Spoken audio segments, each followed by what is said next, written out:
요한계시록 2장 18절부터 3장 6절까지입니다. 한 목소리로 교독하겠습니다. 좀 기니까. 두아디라 교회의 사자에게 편지하라. 그 눈이 불꽃 같고 그 팔이 빛난 주석과 같은 하나님의 아들이 이르시되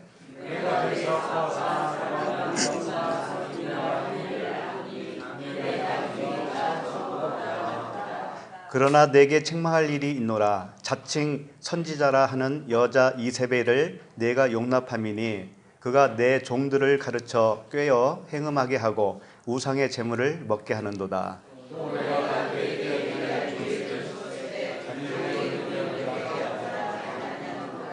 볼지어다 내가 그를 침상에 던질 터이요 또 그와 더불어 간음하는 자들도 만일 그의 행위를 회개하지 아니하면 큰 환난 가운데에 던지고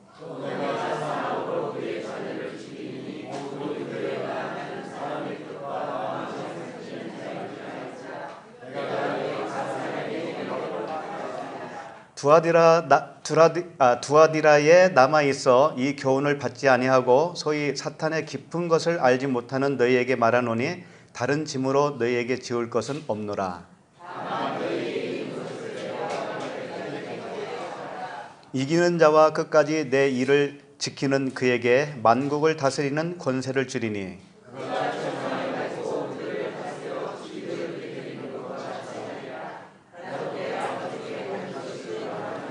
내가 또 그에게 새벽별을 주리라. 사대 교회의 사자에게 편지하라. 하나님의 일곱 영과 일곱 별을 가지신 이가 이르시되 내가 내 행위를 아노니 내가 살았다 하는 이름은 가졌으나 죽은 자로다.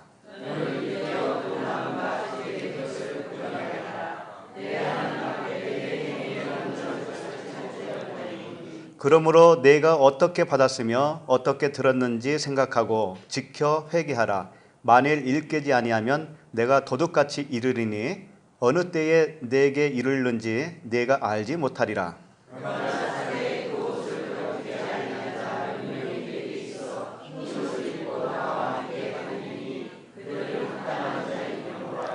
이기는 자는 이와 같이 흰옷을 입을 것이요 내가 그 이름을 생명책에서 결코 지우지 아니하고 그 이름을 내 아버지 앞과 그의 천사들 앞에서 시인하리라.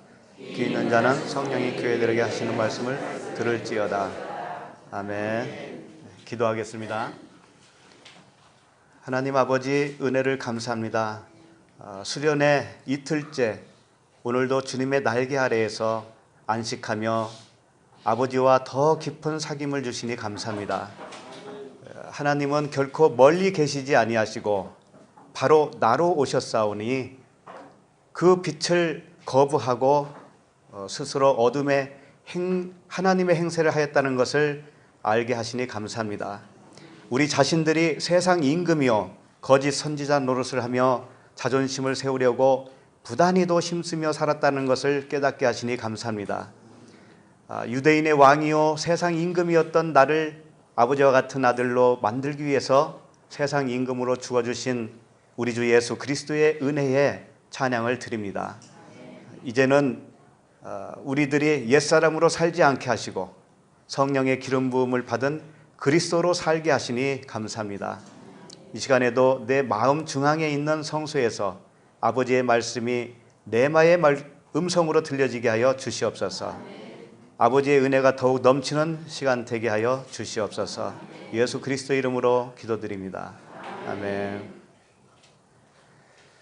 네, 일곱 교회 세 번째입니다.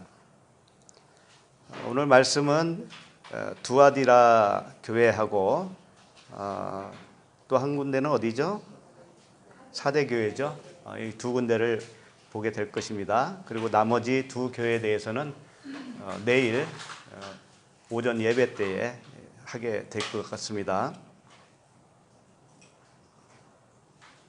두아디라 교회는 네 번째 교회죠. 네 번째. 그래서 넷째 날에 속하는 교회예요. 넷째 날은 광야의 삶이 이제 시작된 겁니다. 광야의 삶. 그래서 광야의 삶은 희생의 삶이에요. 희생. 왜 희생이라고 하냐면 에서가 큰 자로서 섬기죠. 예수님이 내가 온 것은 섬김을 받으러 온 것이 아니요 어떻게 뭐라 그래요? 섬기러 오고 많은 사람을 위해서 대속물로 자기 목숨을 주는 거예요. 이게 섬기는 거란 말이에요. 이게 광야의 삶을 사는 것이다 이거죠. 그래서 우리의 겉사람은 속사람을 위해서 희생을 하는 거예요. 겉사람이 희생을 안 하면 어떻게 되냐면 겉사람인 내가 살려고 그러는 거예요. 내가 살면 내 속에 있는 그리스도께서 가만히 놔두지를 않으시는 거예요. 광야의 삶은 그런 삶이에요. 그래서 두아디라 교회라고 하는 이 두아디라라고 하는 이름이 뭐냐면 희생이라는 이름이에요. 희생이라고 하는 뜻이에요. 두아디라가. 그래서 이제 18절에 이렇게 말씀하시죠. 18절을 다시 한번 읽어볼까요?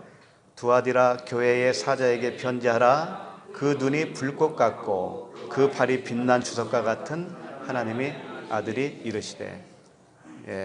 두아디라 교회의 사자에게 편지하라 하고 하나님 자신을 어떻게 소개하고 있냐면은 그 눈이 불꽃 같다는 거예요.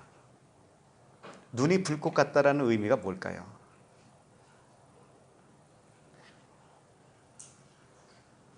그 눈은 말씀이에요. 말씀. 다름이 아니고. 우리도 눈이 있죠. 눈. 마음의 눈은 다름이 아니라 그리스도예요. 그리스도. 그리스도라고 하는 눈이 우리에게 달려지는 겁니다. 그런데 불꽃 같은 눈이라고 했을 때는 어떤 눈을 말하느냐면 다 태워가지고 불순물을 놓고 그냥 불만 남아요. 불만. 모세가 떨기나무 앞에 있는 그 떨기나무가 타지 않는 불을 봤죠. 떨기나무가 분명히 있는데 타지는 않아요. 그 불을 말하고 있어요. 그 불. 다 태워서 더 이상 태울 게 없어요. 태울 거 없다는 것은 예수님이 십자가에서 죽으셨기 때문에 더 이상 태울 것이 없고 무엇만 남아요? 그리스도만 남는다. 그리스도만. 그렇기 때문에 그 눈이 불꽃 같다라고 하는 것은 태우는 말씀을 의미하고 있죠. 태우겠다 이거예요. 광야에서는 태우는 거예요. 태우는 거. 우리의 불순물을 태운다. 자, 그리고 또 한 가지 있죠. 그 발이 뭐라고 그래요? 그 발이 빛난 주석과 같다. 빛난 주석과 같다. 이게 무슨 의미일까요? 빛난 주석. 발이 빛난 주석 같다.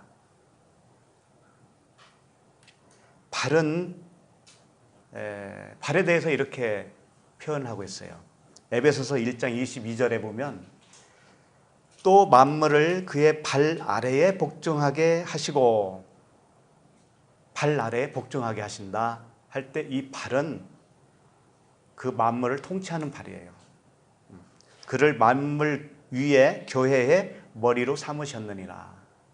그 발은 통치권을 의미하고 있죠. 그런데 발도 나름이라는 거죠. 발도 발 나름이라는 거예요. 모세가 떨기나무 앞에 섰을 때 하나님이 뭐라고 하던가요? 네 발에 신을 벗어라. 신을 벗은 그 발이 복음을 전할 수 있는 발이 되는 거예요. 그 세상 신을 벗어버린 발, 이것이 빛난 주석의 발이에요. 그러니까 그 주석과 같이 빛난 발, 빛난 주석과 같은 발, 이것은 무엇을 의미하냐면은 세상 신을 다 벗어버린 발을 말하고 있어요. 그래서 이 계시록 1장 15절에 가면 이런 말씀이 있었습니다. 그의 발은 풀무불에 단련한 빛난 주석 같고, 이렇게 되어 있어요. 그러니까 빛난 주석이 뭐라고 하냐면 풀무불에 단련한 빛난 주석이다 이런 거죠. 그러니까 빛난 주석이 상징하는 의미가 뭐냐면 단련이 되어서 불순물이 다 빠져나간 세상신이 다 벗겨져 버린 그 발. 이게 누구의 발이냐면 예수 그리스도의 발이에요. 예수로 죽고 그리스도로 살아난 그 발이에요. 이렇게 표현하고 있다는 것은 무엇을 의미하는가 하면 너희들의 발을 이렇게 만들겠다. 너희들의 발도 그 세상신을 다 벗겨버리겠다. 이 의지의 말씀이에요. 이게 광야의 삶이라는 거예요. 광야의 삶. 그러면 착하게 살면 될까요? 네? 아내에게 물론 남편이 잘해줘야 돼요. 남편이 아내를 사랑해야 됩니다. 그럼 그것을 말할까요? 진리의 말씀일까요, 그게? 남편과 아내 사이가 굉장히 좋잖아요. 좋으면 진리대로 지금 가고 있어. 이렇게 말할 수 있습니까? 천만에? 그 다음에 뭐예요? 천만에? 만만의 콩떡.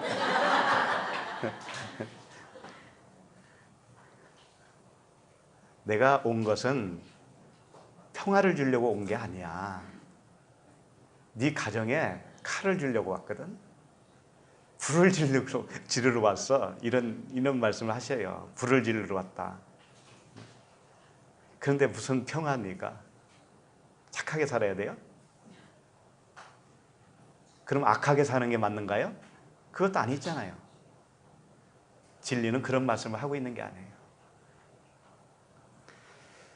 그래서 이 세상 신을 다 벗어버린 그 주석과 같은 빛난 주석을 가진 그 예수 그리스도를 소개하고 있는 거예요. 지금부터 내가 너희를 단련시키겠다. 세상 신을 벗긴다고 하는 것은 뭐냐면 너의 의로움을 벗기겠다 이거예요. 너의 의로움. 너의 의로움이 있는 한 너는 너의 주인 있잖아. 이 말씀을 계속 하고 있는 거예요. 네가 너의 주인이면 네가 영광을 받으려고 할 거 아니니? 이 말씀 아니가요? 그래서 그걸 다르게 표현하면 자존심이라고 합니다. 자존심. 자기의 자존심 세우려고 사는 사람이 어떤 사람인 줄 알아요? 아직 세상신을 신고 있는 사람이다. 아직 빛난 주석이 안 됐다. 빛난 주석이 되어야 그 복음을 전할 수 있는 거예요.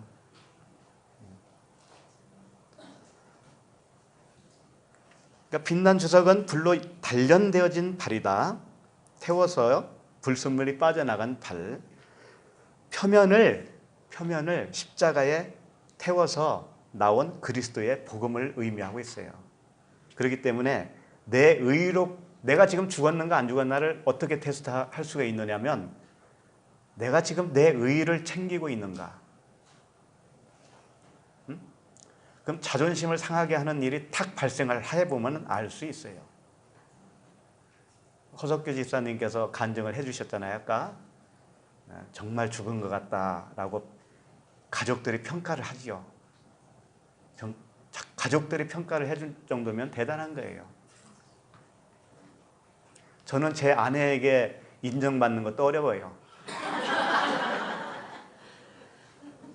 근데 손자까지 두 손 들고 맞습니다. 우리 할아버지 죽은 거 맞아요. 할아버지 죽은 거 맞다라고 스스로 한 것 같아요. 스스로 못하기 때문에 꿈으로 보여준 거지. 절벽까지 데리고 가서 뛰어내리게 한 거죠. 그래요. 이 죽음이라고 하는 정의가요, 참 어렵습니다, 여러분. 정말 죽은 것이 뭘까?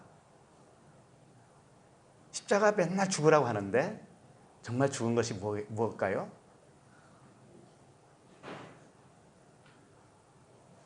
나는 없고 그리스도로 산다는 게 도대체 뭘까요? 이걸 한마디로 정의하기가 어렵기 때문에 이 하나님의 말씀이 이 모양 저 모양으로 우리를 가르치는 거예요. 그러면 이 말씀을 듣다 보면 사방팔방에서 치는 이 말씀이 내 귀에 들어와서 언젠가는 아하, 무릎을 칠 때가 온다고요. 무릎을 칠 때가. 죽음이라고 하는 것은 이런 것이구나. 무릎을 칠 때가 와요. 그때가 그리스도의 강림이에요. 그때가 그리스도의 강림이시라니까요. 그걸 기다려야 된다니까요. 그거 오기 전에는 아직 죽은 거 아니라니까요. 그러니까 한 바퀴 돌고 두 바퀴 도니까는 세 바퀴 돌았다가는 이 세상을 떠날 것 같대요. 그래서 자제한다고 그러잖아요.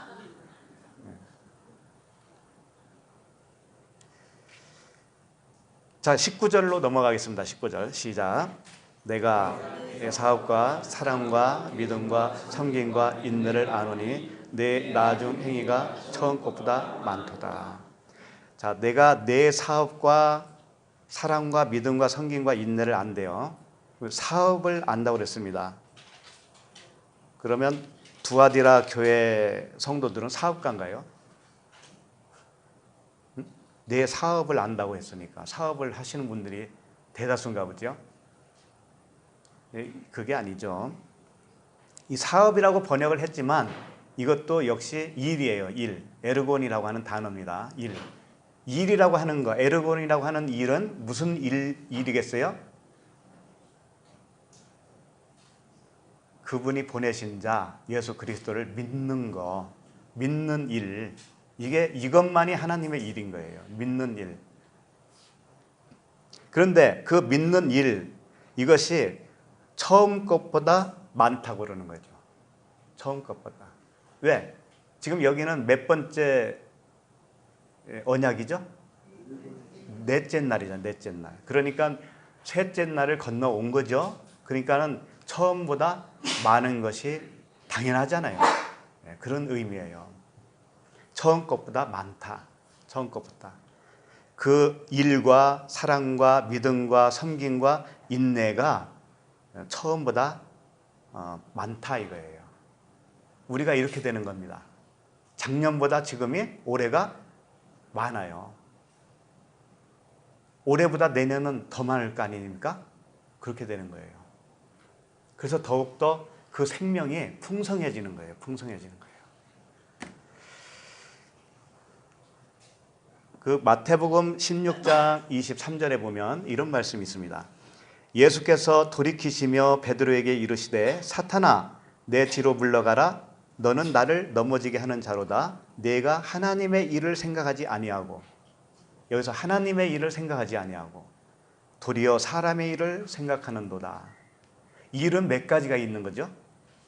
두 가지. 하나님의 일과 사람의 일. 이렇게 되어 있다고요. 자, 그 다음에 요한복음 6장 27절에는 이런 말씀, 여기는 좀 찾아보세요. 요한복음 6장 27절. 여기 보면 썩을 양식을 위하여 일하지 말고 영생하도록 있는 양식을 위하여 하라. 자, 일이 두 가지 나오죠. 여기서도 썩을 양식을 위하여 하는 일, 그 다음에 영생하도록 양식을 위하여 하라. 영생을 위한 일이 있단 말이죠. 이 두 가지가 항상 나와요.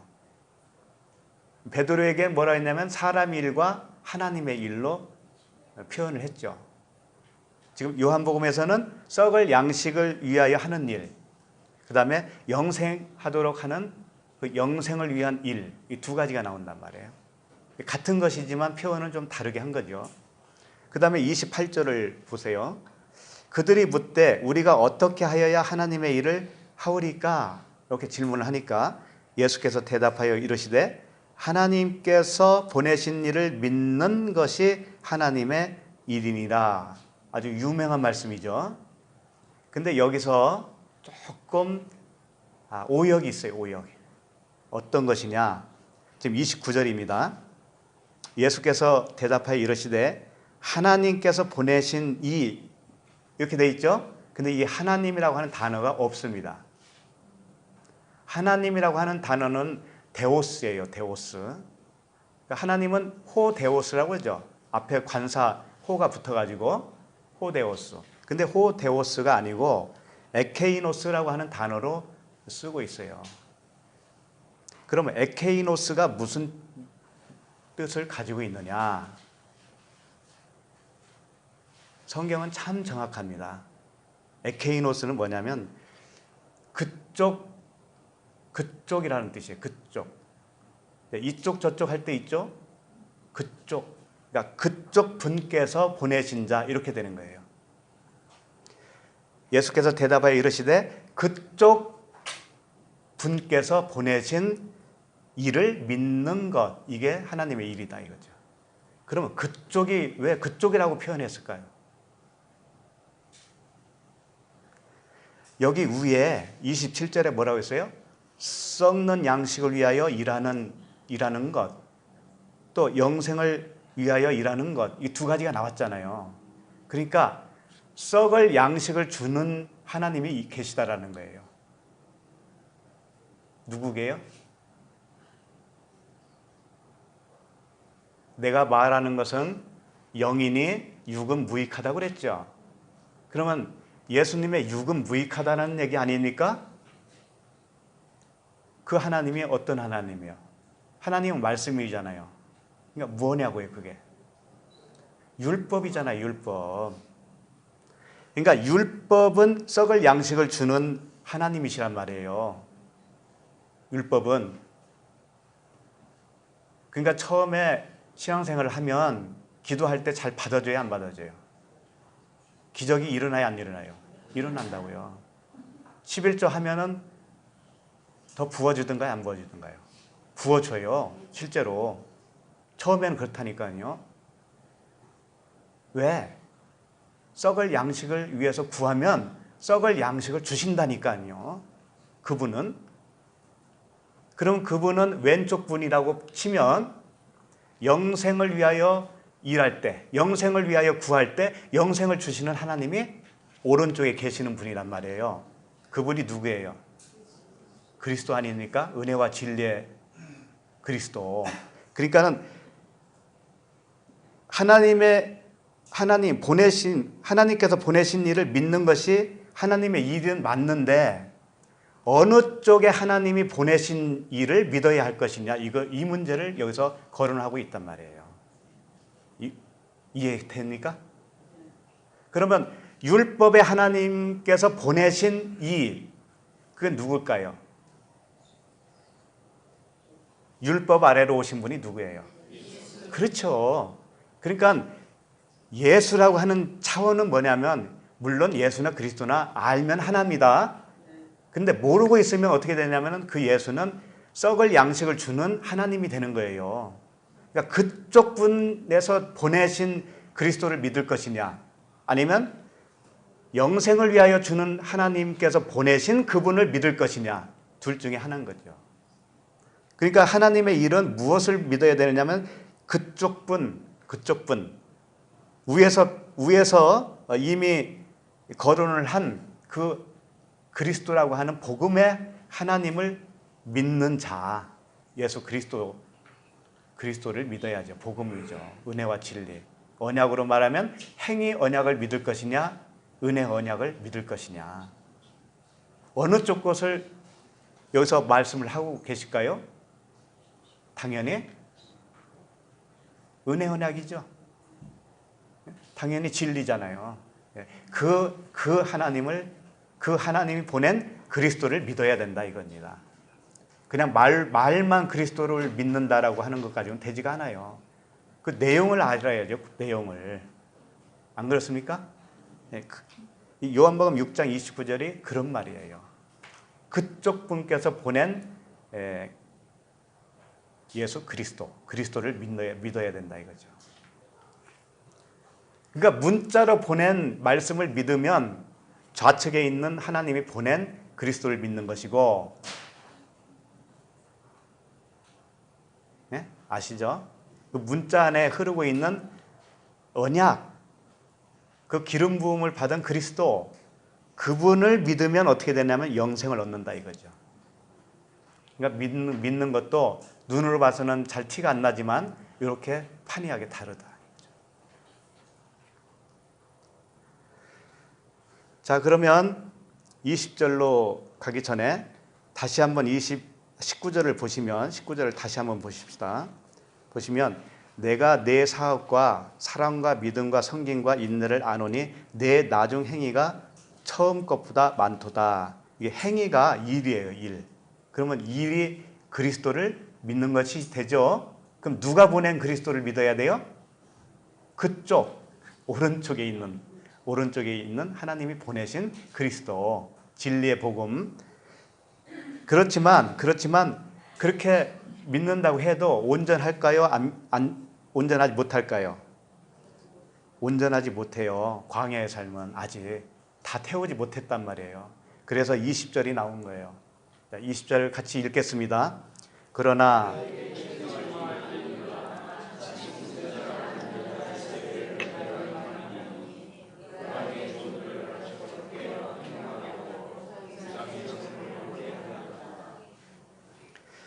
자, 책망할 일이 있다고 했는데 이것도 역시 책망이라고 하는 단어가 카타라고 그랬죠. 예. 내가 내 기준으로 봤을 때는 너에게 한 가지 이의를 제기할 게 있다 이거예요. 그게 뭐냐면은 이세벨을 용납하는 문제다 이거죠. 이세벨. 그러니까 광야의 삶은 뭐냐면 이세벨 차원의 사상이 남아있기 때문에 그 사상을 완전히 뿌리채 뽑는 기간을 의미하고 있어요. 그럼 이세벨은 뭐냐 이거죠. 이세벨. 여기서 보면 자칭 선지자라 하는 여자 이세벨 이렇게 되어 있죠. 그러면 자칭이에요. 자칭. 자기가 스스로. 하나님이 세워지지 않았는데 자기 스스로 선지자가 된 겁니다. 근데 여기 보면 여자 이세벨이라고 되어 있죠. 근데 사실상 그렇게 되어 있는 게 아니고 여선지자 이세벨 이렇게 되어 있어요. 원어로 보면 여선지자. 선지자가 프로페테스라고 해요. 보통은 남자들이 이제 선지자가 되는데 프로페테스. 그런데 이걸 여성용으로 쓰면 프로페티스 이렇게 돼요. 그러니까 이세벨은 프로페티스예요. 그런데 왜 이세벨을 여기서 거론을 하고 있냐? 자칭 여자 선지자로 여기서 표현을 하고 있느냐? 여자라는 뜻이에요. 여자. 여자는 뭐예요? 씨가 없다. 그러니까 이걸 문자대로 붙들면 어떻게 되냐면은 여자 목사님은 용납할 수 없다 이렇게 되는 거예요. 근데 그런 말씀을 하는 게 아니에요. 성경은.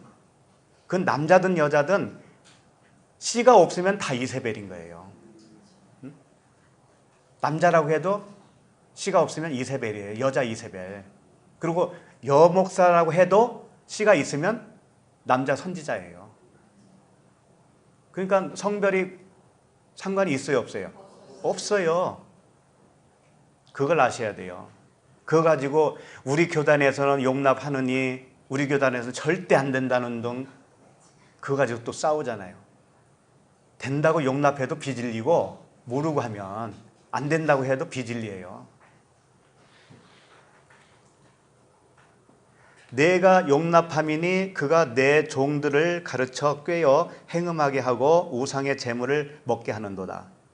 이게 무슨 뜻이냐면 이세벨의 그 교훈 이건 뭐냐면 섞인 거예요. 복음으로 가르치지 않는 교훈을 용납했다. 이세벨의 교훈을 용납했다고 하는 의미는 문자대로 가르치는 것을 용납했다 이겁니다. 이것이 행음하는 것이요 우상의 재물을 먹는 것이에요. 재물을 먹는다는 것은 말씀을 먹는 거예요. 말씀을 먹는데 이세벨 씨가 없는 자가 전하는 그 복음이 온전하겠습니까? 문자대로 전할 거 아닙니까? 씨가 없으니. 그러면 그것을 용납을 하면은 뭐냐면은 그 자체가 우상 재물을 먹는 거라 이거죠. 그것이 바로 행음이다 이거예요. 그러니까 말씀을 얼만큼 어떤 말씀을 듣고 어떻게 전하는가가 생명이 되느냐 마느냐에 갈라지는 거예요. 가장 중요하단 말이에요. 가장 중요하다. 목소리하고 생긴 거하고 매치 안 돼도 상관없어요.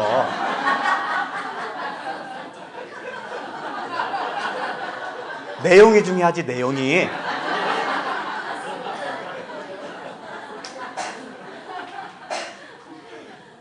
그러니까 이렇게 일부러 반바지 입고 서서 말씀 전하는 거 아닙니까? 내용이 중요하다고, 내용이. 야단치는 거 아니에요. 그 멀리서 오신 형제 자매님이 얼마나 사랑스러워요. 그죠? 이제 조만간 성경 한독은 할 것 같아요. 자, 21절을 같이 읽겠습니다. 시작.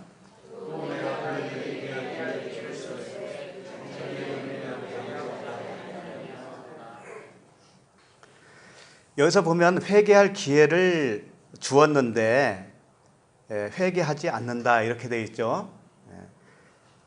회개할 기회를 누구에게 줄까요, 안 줄까요? 누구에게나 줍니다. 근데 그 회개는 생각을 바꾸는 거라고 그랬죠? 메타노예요. 생각을 바꾸는 거예요. 그러니까 이 율법의 생각에서 복음의 생각으로 바뀌어지는 거, 진리의 생각으로 바꿔지는 거예요. 근데 그것은 내가 할 수 있는 게 아니다 이거죠. 그렇기 때문에 주님이 해주시는 거예요. 이 세상을, 우리 삶이 있잖아요. 세상, 이 세상에 삶이 있죠. 뭐 가난하게 살든 부하게 살든 힘들게 살든 건강하게 살든 질병을 가지고 살든 간에 그 삶의 이유는 딱 한 가지예요. 회개할 기회를 준 거죠. 우리의 삶 전체가 회개할 기회를 준 거란 말이에요. 그래서 이 기회라고 하는 단어가 뭐냐면 크로노스예요. 크로노스. 시간을 줬다. 크로노스와 카이로스가 있다는 거 아시죠? 카이로스는 영혼의 시간을 의미하는 것이고 크로노스는 이 세상의 삶의 시간을 의미하고 있어요. 그러면 내가 영혼의 그 시각으로 완전히 바뀌기 전까지는 크로노스의 시간을 사는 겁니다. 그래서 십자가를 통과하고 내가 완전히 죽고 온전한 그리스도로 살게 되면 어떻게 되냐면 그때부터는 카이로스의 시간이 되는 거예요. 그 사람에게는. 그러니까 회개할 기회, 이게 회개할 크로노스, 이 크로노스의 시간을 준 겁니다. 우리에게 기회를 준 거예요. 이 기회를 선용하지 않으면 언젠가는 이 기회를 박탈당할 때가 올 것이다. 이런 겁니다. 그래서 마르다와 마리아의 그 예를 잘 아시죠? 마르다는 뭘 하느냐고 분주했어요? 음식 만드냐고 분주했잖아요. 우리가 여기 와서 맛있는 밥을 먹었잖아요. 그 누구의 수고가 있었습니까? 저 뒤쪽에 계신 분들 있잖아요. 저기 뒤쪽에 계신 분들. 저분들 위해서 우리 박수 한번 쳐드립시다.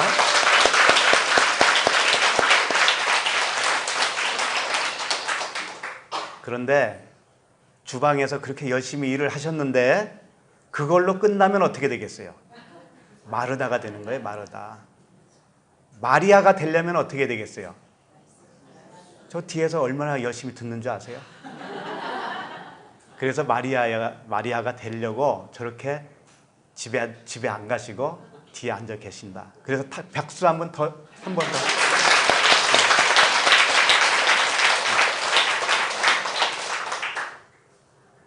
들렸나 봐요. 저기서 인사해 주시네요. 그래서 이 세상의 삶을 준 이유는 회개할 기회를 줬다. 근데 이 회개를 하나님 나 죄인입니다. 나 잘못했어요. 이런 차원이 아니라고 그랬죠? 말씀을 이해를 하는 거예요. 이해를 해서 깨달아서 표면적으로 깨달으면 안 됩니다. 그것도. 깨달았다고 하는 것이 진짜 깨달았으면 나의 상태를 보면 알아요. 내가 진짜로 깨달았나? 겉으로 깨달았나? 진짜로 깨달으면 어떻게 되냐면 아까 사 목사님이 간증하는 거 들어봤죠? 여기가 찢어져도 불볕더위에서 땀으로 목욕을 하면서 일을 해도 자기 안에 있는 그 기쁨을 앗아가지 못한다 이거예요. 그리고 항상 만족이라는 거죠. 만족 상태. 그냥 만족의 상태예요. 이 삶의 겉에 어떤 세상이 어떻게 되든 간에 항상 만족의 상태예요. 이 상태인가 아닌가를 보라니까요, 자기를. 아니면은 뭐예요? 아직 좀 섭섭할지 모르지만 아직 요단강을 건너지 못했다. 그래서 이건 엄연한 사실입니다. 엄연한 진실이에요. 그래서 우리는 크로노스 시간에서 카이로스 시간으로 가지 않으면 그 상태가 뭐냐면은 듣기는 거북하지만 음행이란 말이에요. 그게 그 자체가 음행이에요. 음행이고 또 뭐예요? 그게 그 위에 뭐라고 그랬죠? 이세벨을 용납한 것과 같아요. 그래서 우상의 재물을 먹는 것과 이 음행하는 것, 이 상태가 뭐냐면은 크로노스 시간대를 아직도 살고 있다면 그런 상태다 이거예요. 정말 주님 한 분으로 만족하고 있느냐? 어떤 일이 있어도 내 속에 있는 만족은 흔들리지가 않아. 그러고 있느냐 이거죠.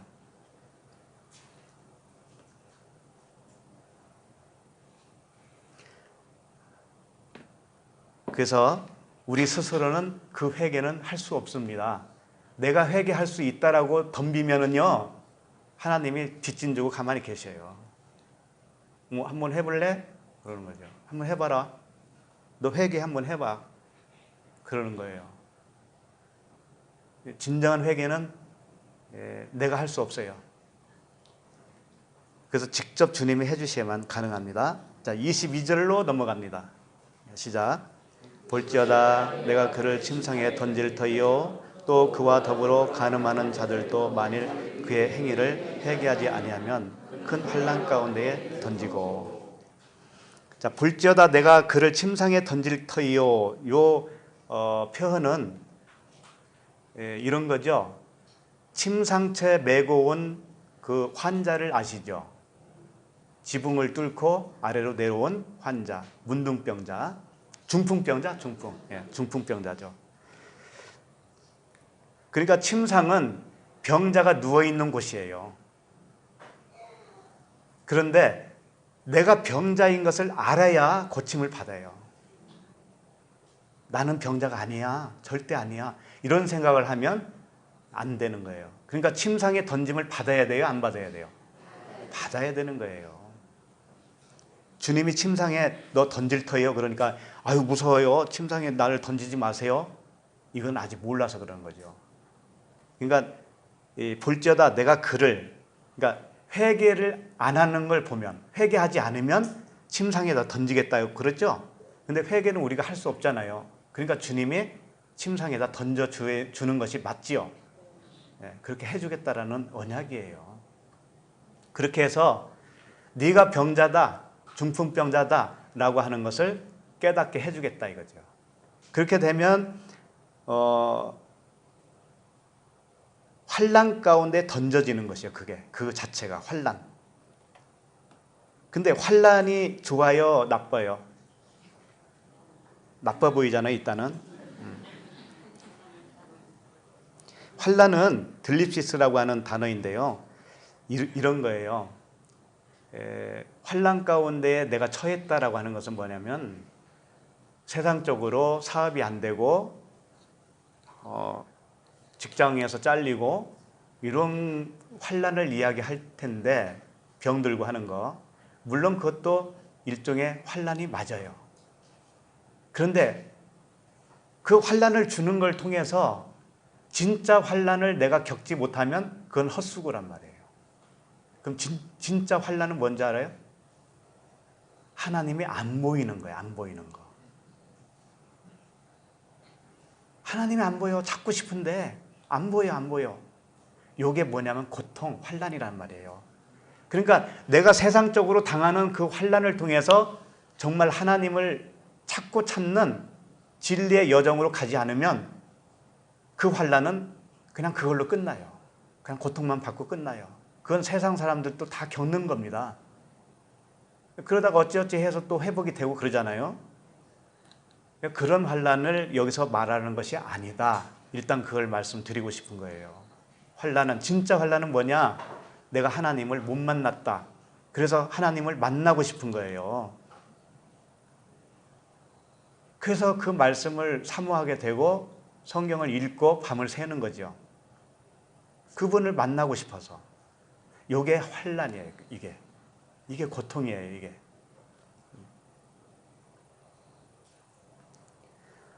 내가 그를 침상에 던질 터이요 또 그와 더불어 간음하는 자들도 만일 그의 행위를 회개하지 아니하면 큰 환난 가운데에 던지고, 이렇게 되어 있어요.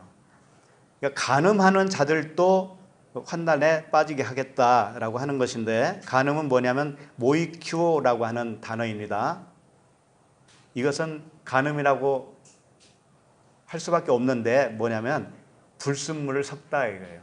무엇에 불순물을 섞다, 이것이 뭐냐면 간음이에요. 그러니까 지금 넷째 날 광야의 삶이죠. 분명히 광야의 삶은 복음을 알고 있는 상태입니다.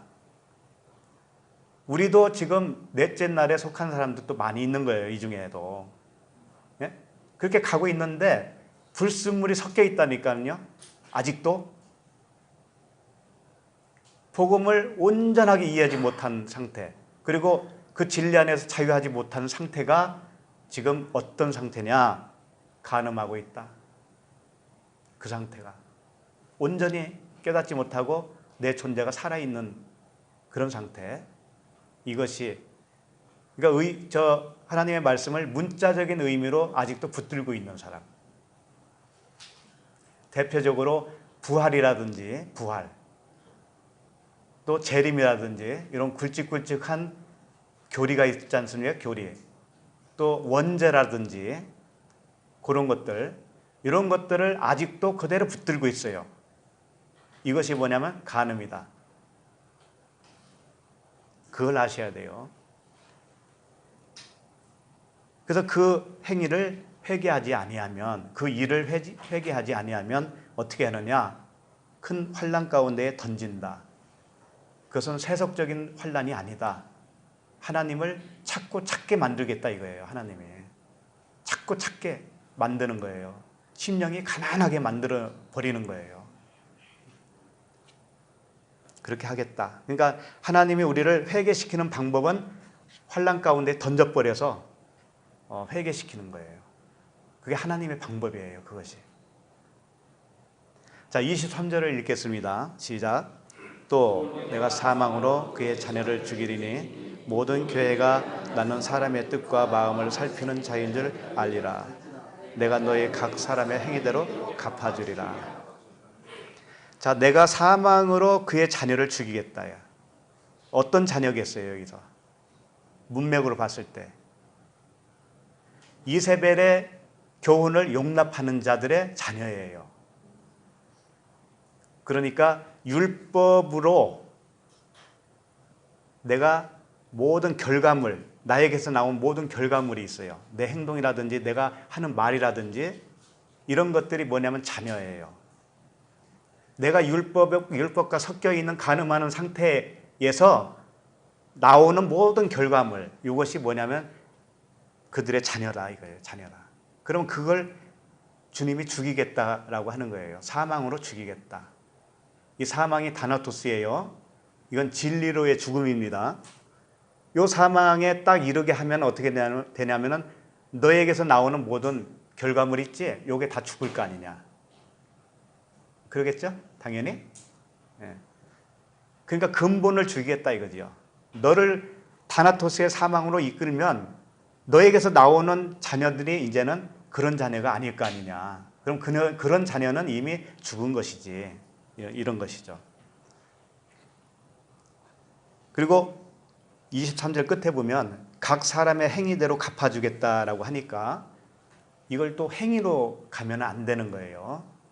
행위대로 갚아주겠다고 하는 것은 이게 행위가 아니고 그 일이에요. 일. 하나님을 믿는 그 일. 그 일을 여기서 행위라고 번역만 했을 뿐입니다. 그러니까 어떤 말씀을 들춰봐도 십자가의 그 죽음을 통과하지 않고서는 될 수가 없어요. 십자가를 통과하는 그 일이 엘르곤이에요. 에르곤.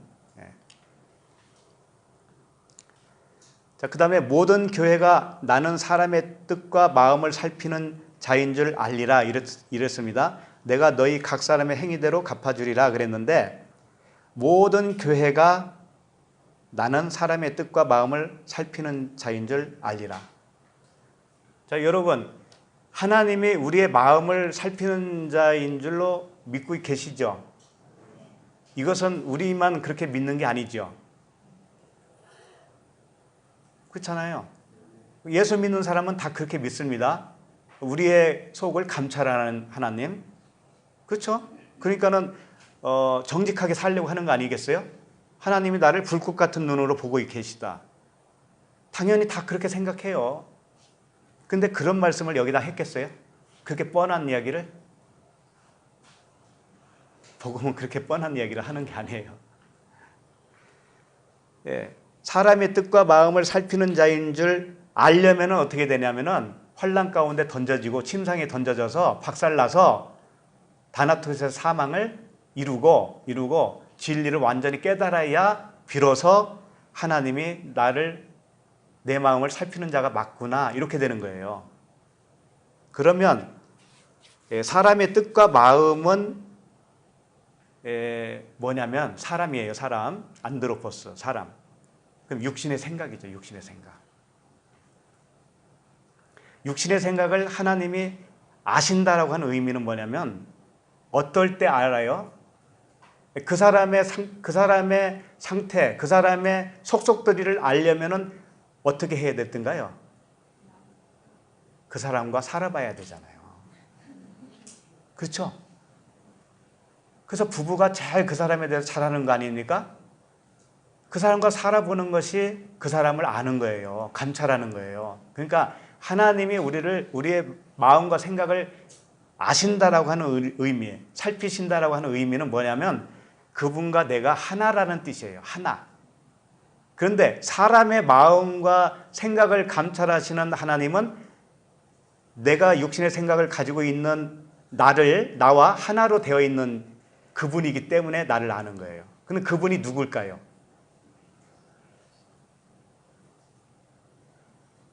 내가 육신의 생각을 가지고 있죠. 그럼 하나님이 나를 안다고 하는 것은 나와 함께 한다라는 의미잖아요. 그러면 나와 함께 하는 그 하나님은 어떤 하나님이에요? 육신의 생각과 하나로 계신 분. 예수잖아요. 예수. 율법. 그렇죠? 내가 육신의 생각이니까 하나님도 율법으로 나와 한 짝이 되어서 내 마음을 감찰한다니까요. 내 마음을 알아요. 그분이. 그 말을 하고 있는 거예요. 그 말을. 그러니까 그 다음에 뭐라면 내가 너희 각 사람의 행위대로 갚아주리라 그랬잖아요. 네가 육신의 생각으로 살고 있어. 하나님이 그런 거예요. 내가 너의 차원으로 너와 함께 할 거야. 그럼 그건 뭐예요? 율법이잖아요. 예수. 그러면 행위대로 갚아준다고 하는 건 뭐냐면 네가 율법으로 살고 있지? 육신으로 살고 있잖아. 그러면 나도 거기에 맞는 하나님으로 너에게 갚아줄 거야. 이런 뜻이란 말이에요. 그러니까 이미 말씀드렸지만 내가 율법으로 살면 율법의 하나님은 나에게 그대로 대해줘요.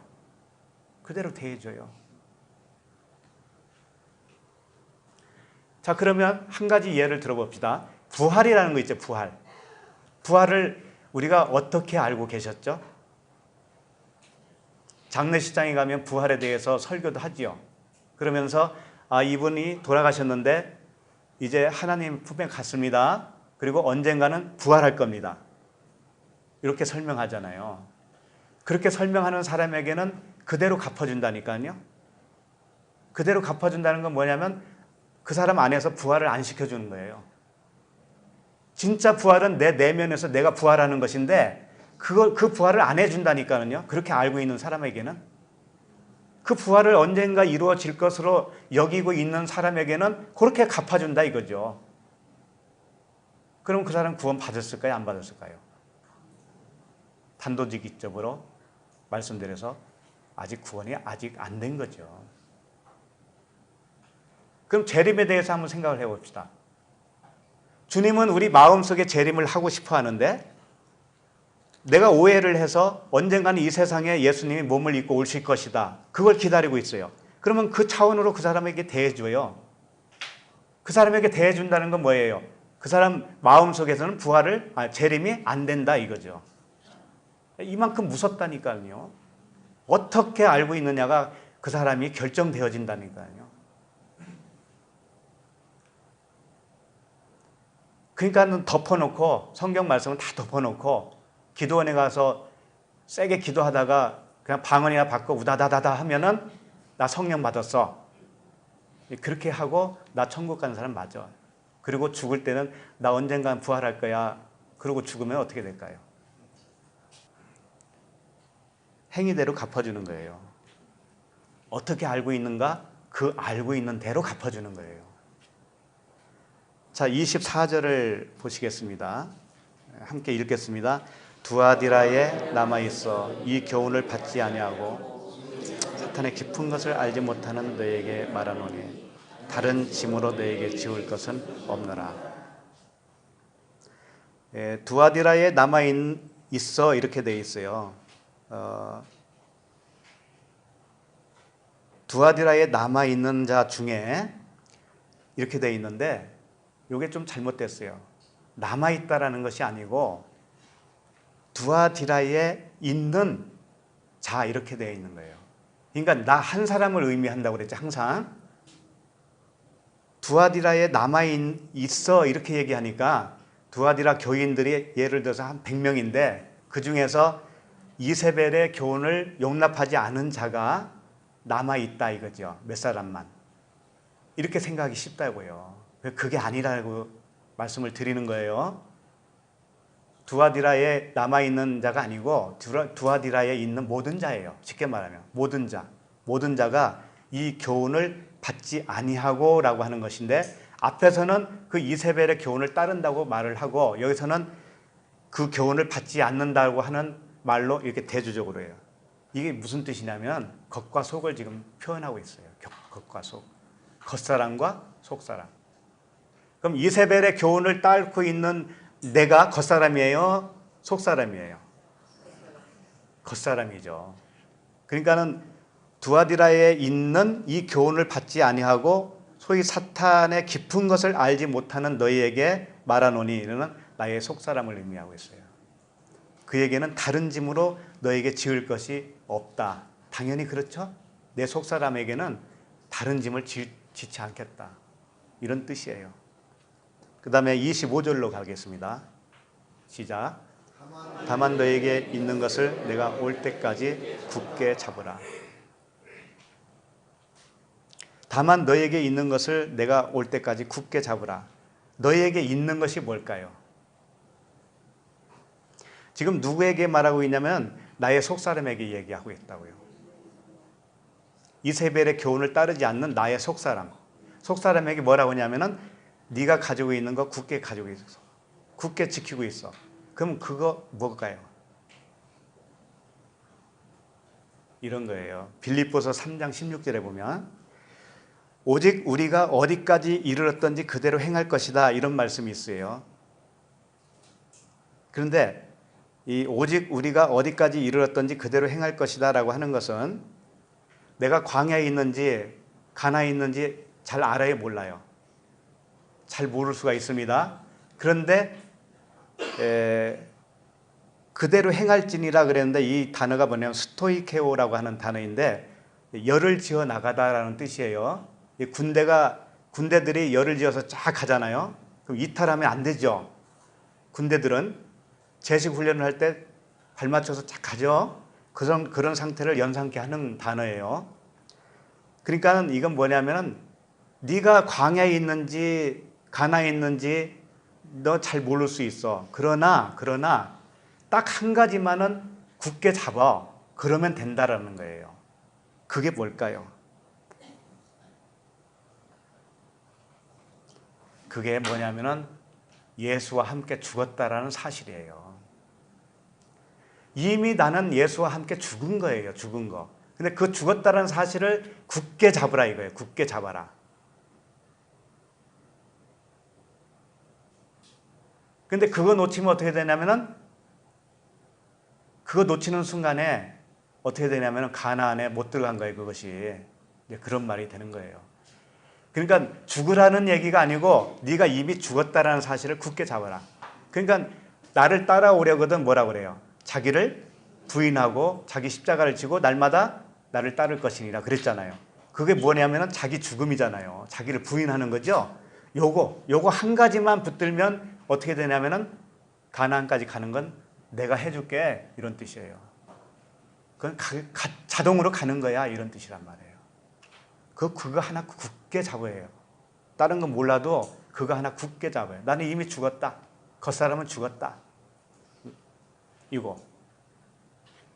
요것만 굳게 잡으면 가나안까지 가는 데는 문제 없어요. 문제 없어요. 자, 26절로 가겠습니다. 이기는 자와 끝까지 내 일을 지키는 그에게 만국을 다스리는 권세를 주리니. 그러니까 이기는 자는 뭐냐면 아까 말씀드린 대로 자기를 부인하고 자기 십자가를 지는 거, 이것을 놓치지 말고 계속 가면은 이기는 자가 돼요.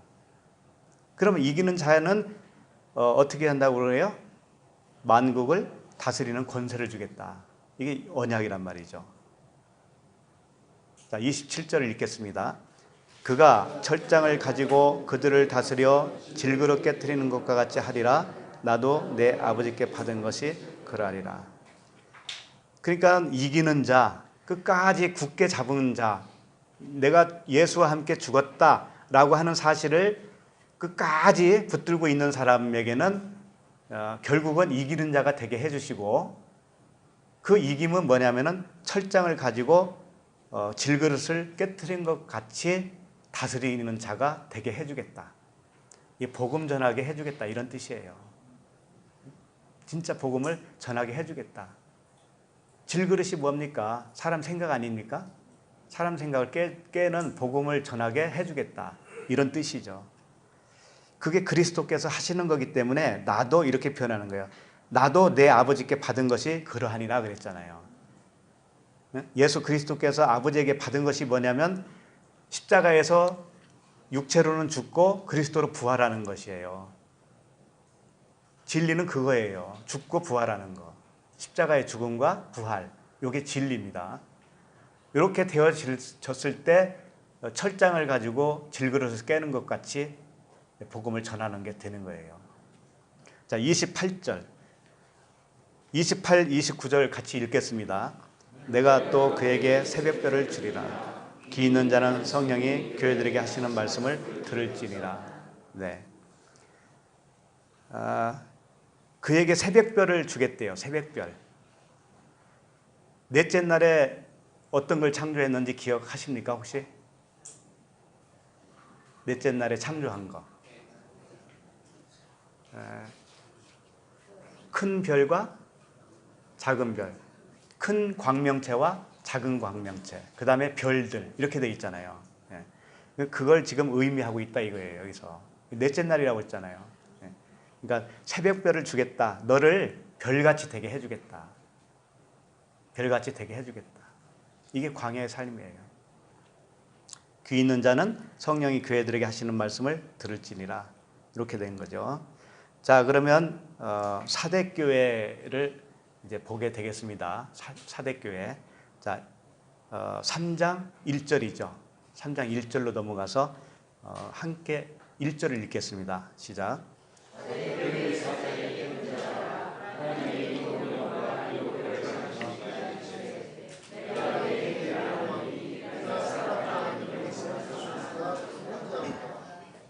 사대교회의 사대라고 하는 의미가 뭐라고 했죠? 남은 물건이라고 해서 남은 물건. 이 다섯째 날이에요. 다섯째 날은 남은 물건이 이제 완전히 박살내야 되는 거예요. 아나니아와 삽비라가 땅값을 팔아서 얼마를 감췄다고 그랬죠. 이게 남은 물건이에요. 그 다음에 아이성이 처음에 실패했단 말이에요. 1차로. 그때 왜 그랬죠? 누군가가 금은보화를 훔쳤잖아요. 감췄잖아요. 누가? 아간이.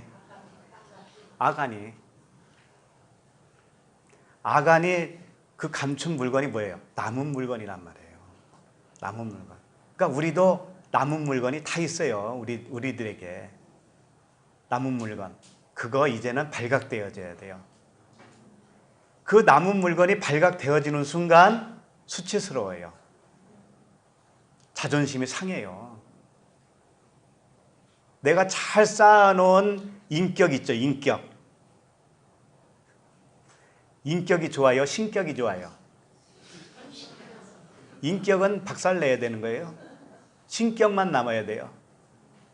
내가 잘 쌓아놓은 그 양심적으로 산 거 있죠? 그거 박살내야 됩니다. 그거 가짜라고 하는 것으로 드러나야 되는 거예요. 이게 다섯째 날이다. 아까 김 권사님께서 간증을 해주셨죠? 나 죽은 거 맞는데? 죽었다고 생각했는데? 어느 날 갑자기 보니까 안 그래. 나에게서 막 뭐가 나오는 거예요. 그것이 다섯째 날이다. 이제 마지막에 마지막. 그래서 사대교회는 남은 물건이라고 하는 뜻을 가지고 있다. 그래서 그 다음 표현이 뭐냐면은 내가 살았다 하는 이름은 가졌으나 뭐라고 그래요? 죽은 자다. 그러니까 살았다고 하는 이름을 가졌다는 건 뭐예요? 내가 하나님의 아들이라는 거잖아요. 아들로 살아난 거죠.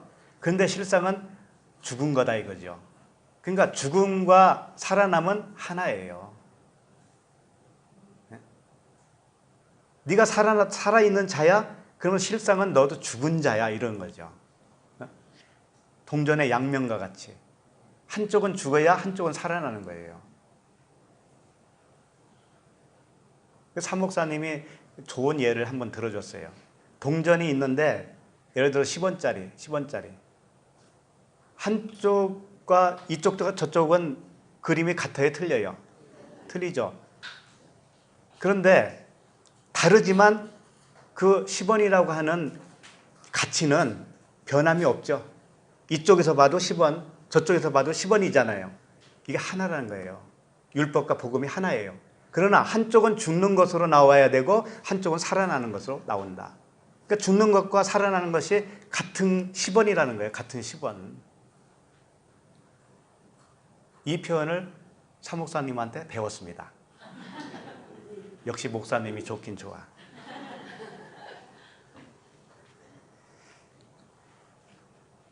자, 여기서 내가 살았다 하는 이름은 가졌으나 죽은 자로다 할 때 살았다고 하는 단어는 자오라고 하는 단어이고요. 죽었다라고 하는 단어는 네크로스예요. 여기서는 다나토스가 아니에요. 네크로스. 진짜 박살난 거예요. 죽은 거예요. 네크로스. 생명이 없는 자가 맞구나. 죄와 허물로 죽었던 너희들 살렸다 할 때 죄와 허물로 죽었던 이거 네크로였어요. 네크로스. 정말 죽었다. 정말 죽었다. 이것을 알면 다나토스의 죽음으로 전환이 되는 거예요. 원래 네크로스로 우리는 죽어 있었어요. 죄와 허물로. 그런데 이걸 알면 어떻게 되냐면 그 죽음은 다나토스의 죽음으로 변화가 되는 거예요. 진리로 죽음이 되어지는 거예요. 조금 어려웠나요? 그래서 조금씩 이렇게 남겨놔야 묵상도 할 거 아닙니까? 내가 다 가르쳐주면 어떻게 해요? 궁금하면 500원도 받고 하는 거잖아요.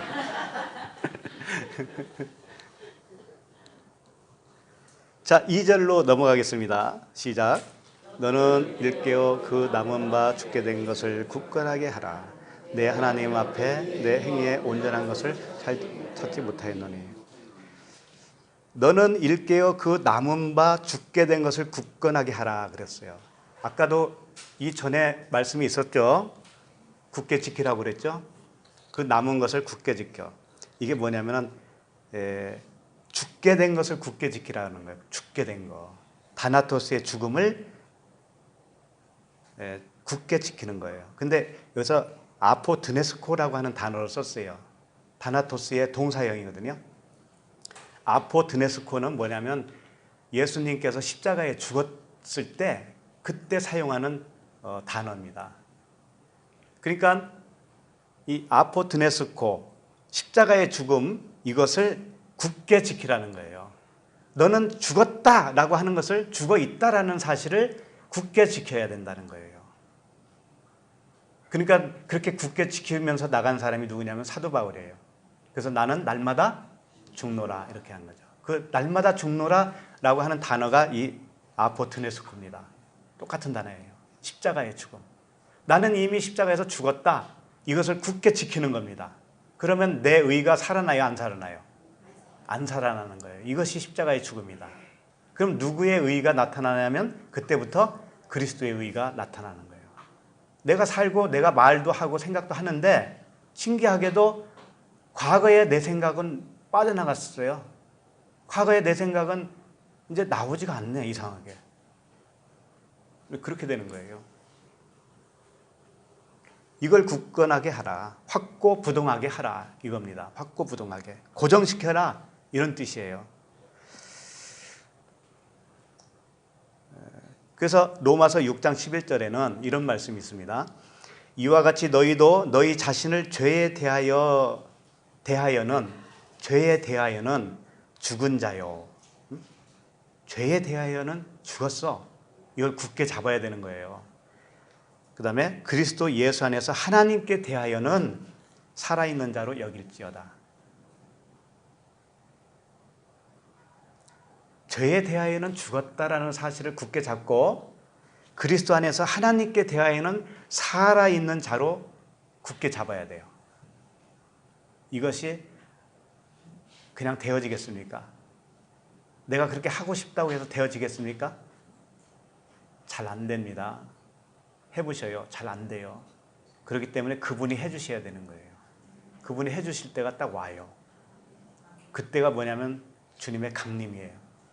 그날을 기다리는 겁니다. 그래서 아멘주 오시옵소서 이게 어디에 나오냐면 어디에 나와요? 계시록 제일 끝에 나오잖아요. 맨 끝에.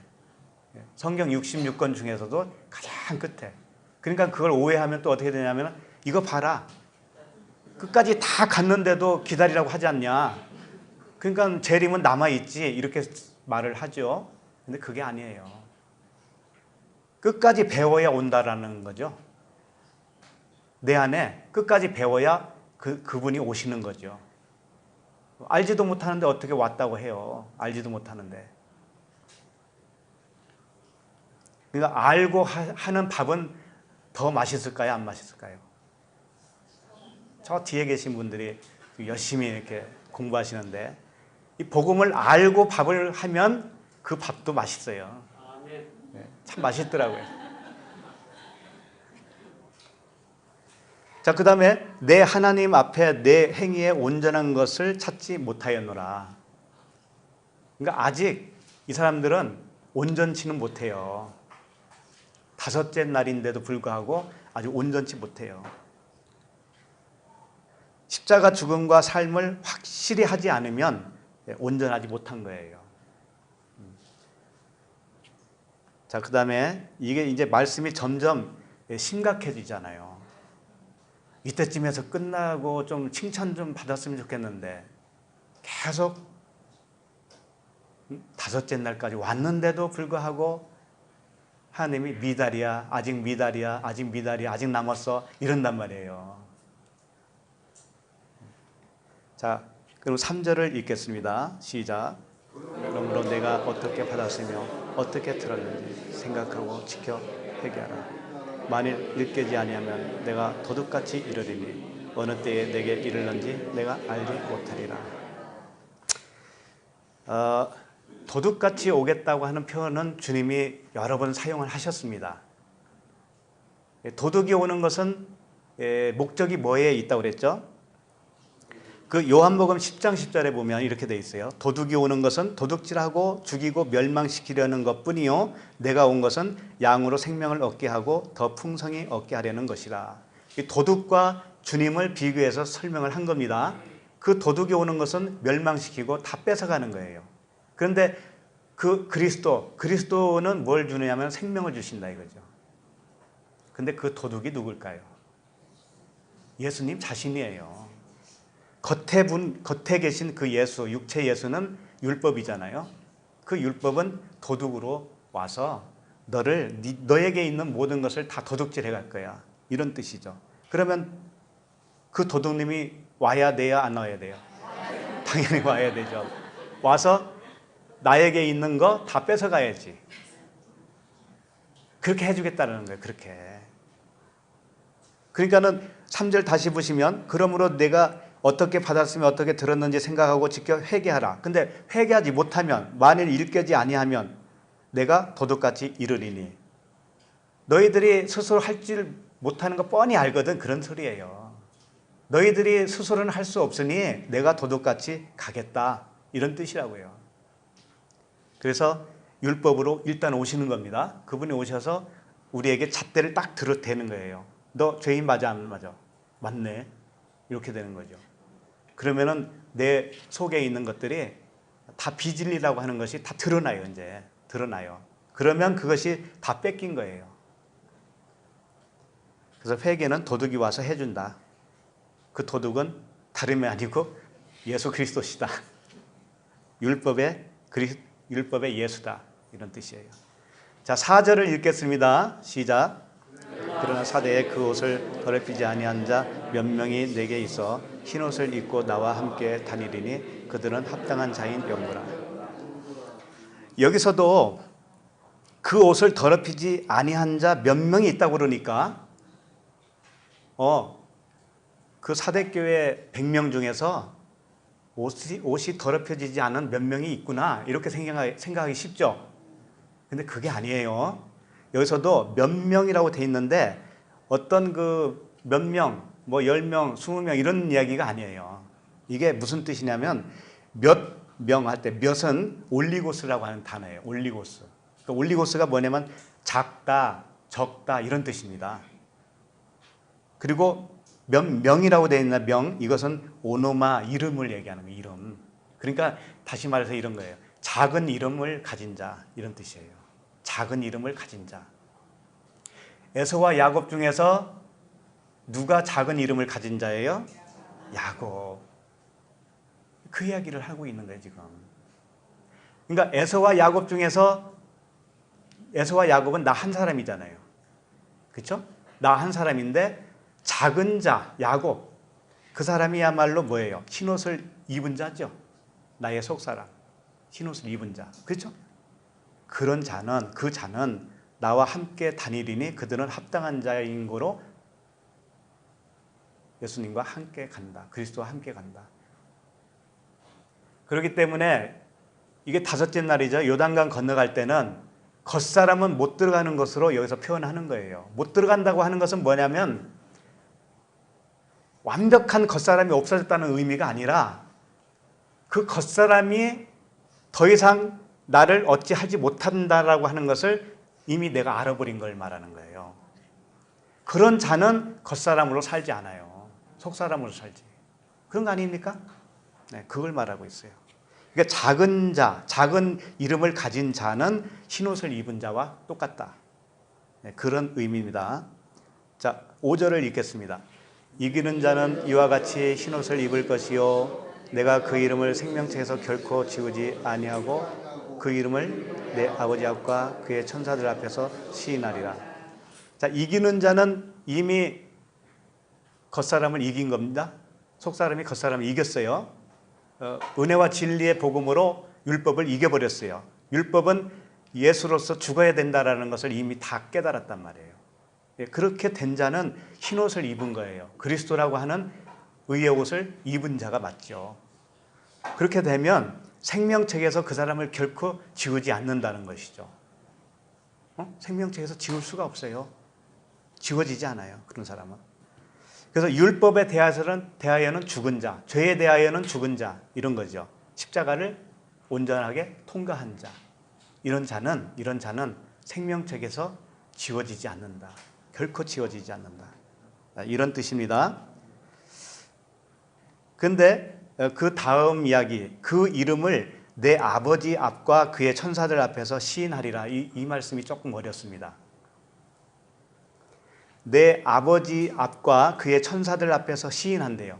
이 사람이 생명책에 기록된 사람이 맞습니다 라는 것을 아버지 앞에서 시인하고 천사들과 함께 시인한대요. 천사들 앞에서. 이게 무슨 뜻일까요? 아버지는 파테르라고 되어 있어요. 이건 아버지는 항상 어떤 개념을 가지고 있다고 그랬죠? 성전이라고 했잖아요. 성전. 겉성전. 사람이 지은 성전이 있죠? 이게 아버지라니까 이게. 그러니까 거기에서 시인을 하겠다. 아버지 앞에서 시인하겠다고 하는 것은 뭐냐면 율법 앞에서 율법이 겉성전입니다. 율법 앞에서 이 사람은 율법과 관계없는 사람이에요. 이렇게 시인해 주겠다라는 거예요. 무슨 말씀인지 알겠죠? 네. 이 법적인 용어예요. 천사들 앞에서도 그렇게 하겠다. 천사들이 뭐냐면 이 말씀들이에요. 말씀들이 결국은 하나님 말씀 아닙니까? 예? 앙겔로스라고 하는 천사들, 그 천사들 앞에서도 시인하겠다. 예, 호몰로게요. 함께 말을 하겠다라고 하는 거예요. 그러니까 아버지 앞과 그의 천사들 앞에서 시인한다라는 의미는 그 말씀 앞에서 로고스라고 하는 이 문자 말씀 앞에서 이 사람은 이 문자에서 나온 사람이 맞아요 라고 해주겠다 이거죠. 그 사람이야말로 어디에 녹록이 된 사람이에요? 생명체에. 자, 6절을 읽겠습니다. 귀 있는 자는 성령이 교회들에게 하시는 말씀을 들을지니라. 귀 있는 자는 어떤 자냐면 그리스도가 내 안에 오시는 자, 그리스도의 귀가 있는 자, 이런 뜻이에요. 그리스도께서 우리의 내면에 들어오시면 그분 자신이 귀가 되어주셔요. 그분 자신이. 그래서 나라고 하는 사람이 그리스도와 하나가 돼버려요. 하나가.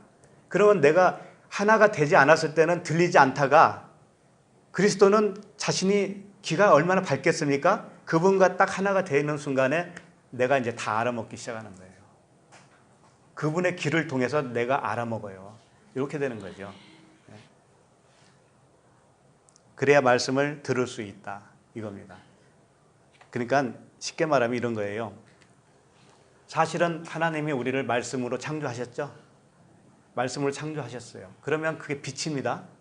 빛인데 그게 첫째 날이었잖아요. 빛이 있으라. 빛으로 창조했습니다. 우리를 이미. 우리가 말씀이에요. 말씀. 그럼 말씀을 받은 자는 누구라고 그랬어요? 신이라고 하였거늘. 그런데 내가 어떻게 인식을 하냐면 어둠이에요. 어둠. 그 빛인데 그 빛을 어둠으로 인식을 해버려요. 그래서 빛을 어둠과 빛으로 나눠버렸어요. 그게 첫사랑을 잃어버렸다라고 표현했다고 했잖아요. 첫사랑을 잃어버린 것. 거기서 7번째까지 가면 잃어버렸던 그 빛이 다시 내가 되어지는 거죠. 나를 빛으로 창조했으니까 처음에.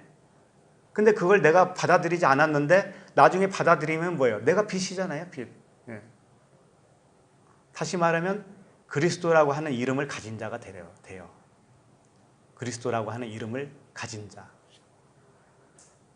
그래서 복음은 정말로 깊고도 깊다. 들어도 끝이 없어요. 그 그리스도 그 지혜의 부여함은 말할 수가 없어요. 자, 이번에 들으시면서 눈치 빠르신 분은 딱 챘을 거예요. 어떤 눈치냐면 예수 그리스도라는 거예요. 모든 말씀이 예수 그리스도예요. 어떻게 썼던지 간에 이세벨로 표현을 하든 니골라당으로 표현을 하든 발람으로 표현을 하든 예수 그리스도래요. 예수 그리스도.